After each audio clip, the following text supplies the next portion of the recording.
ప్రభాస్ అభిమానులతో పాటు సాధారణ ప్రేక్షకులు ఎంతగానో ఎదురుచూస్తున్న తరుణం రానే వచ్చింది. ఇండియన్ మోస్ట్ అవైటెడ్ మూవీగా కలికి 2829 ప్రపంచవ్యాప్తంగా ప్రేక్షకుల ముందుకు రానుంది. ప్రభాస్ హీరోగా, దీపికా పదుకొనె హీరోయిన్ గా నటించిన ఈ చిత్రాన్ని నాగ్ అశ్విన్ దర్శకత్వం వహిస్తున్నారు. వైజయంతి మూవీస్ పతాకంపై అశ్విన్ చిత్రాన్ని భారీ బడ్జెట్ తో నిర్మించారు. అన్ని కార్యక్రమాలు పూర్తి చేసుకున్న ఈ చిత్రం జూన్ 27న ప్రేక్షకుల ముందుకు వచ్చేందుకు రెడీ అవుతుంది. ఈ సినిమాలో అమితాబ్ బచ్చన్ కీలకమైన పాత్రలో నటిస్తున్నారు. ఈ రోజు ఈ చిత్ర ట్రైలర్ విడుదలైంది. ఈ ట్రైలర్ చూసిన ప్రేక్షకులు బాగా ఎగ్జైట్ అయి ఈ చిత్రం కోసం 1000 కళ్ళతో ఎదురు చూస్తున్నారు. అయితే సోషల్ మీడియాలో ఒక వార్త హల్చల్ చేస్తుంది. ఆ వార్త ఏంటంటే ఈ సినిమా ప్రీ రిలీజ్ ఈవెంట్ త్వరలో జరుగుతుంది. ఈ ఈవెంట్ ను ఆంధ్రప్రదేశ్ రాష్ట్రంలోని అమరావతిలో నిర్వహించేందుకు సిద్ధమవుతున్నారని తెలుస్తుంది. గత ప్రభుత్వం చేసిన నిర్లక్ష్యం వల్ల అమరావతి అంతగా డెవలప్ కాలేదు అని ప్రజలు అభిప్రాయపడ్డారు. ఇటీవల జరిగిన ఎన్నికల్లో టీడీపీ పార్టీ ఘన విజయం సాధించి తిరిగి అధికారంలోకి వచ్చింది. ఈ చిత్ర నిర్మాత అశ్విన్ కూడా టీడీపీ పార్టీకి తన మద్దతు ప్రకటించారు. దీంతో ఈ చిత్రం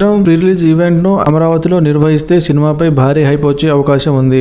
ఈ సినిమా ప్రీ రిలీజ్ ఈవెంట్ కి చీఫ్ గెస్ట్ గా చంద్రబాబు నాయుడు వస్తారా అనే మాట వినబడుతుంది. ఇప్పుడు నేషనల్ మీడియాలో చంద్రబాబు ఫుల్ ఫేమస్ అయ్యారు. జాతీయ మీడియా ఛానళ్లు అన్ని చంద్రబాబు గురించి కలవరిస్తున్నాయి. దీనికి ప్రధాన కారణం ఈ ఎన్నికల్లో కూటమి ఘన విజయం సాధించడమే. చంద్రబాబు కనుక ఈ ఈవెంట్ కి వస్తే నేషనల్ వైడ్ గా ఈ సినిమాపై భారీ హైప్ వచ్చే అవకాశం ఉంది. ఒకవేళ చంద్రబాబు రాలేకపోతే జనసేన అధినేత పవర్ స్టార్ వస్తారని ఫిలిం నగర్ లో సమాచారం. మొత్తం మీద కల్కి సినిమా యూనిట్ చేసిన ప్లాన్ కి భారీ హైప్ రావడం ఖాయంగా కనిపిస్తుంది. కల్కి సినిమా విడుదల తర్వాత ఎన్ని రికార్డులు తిరిగి రాస్తుందో చూడాలి.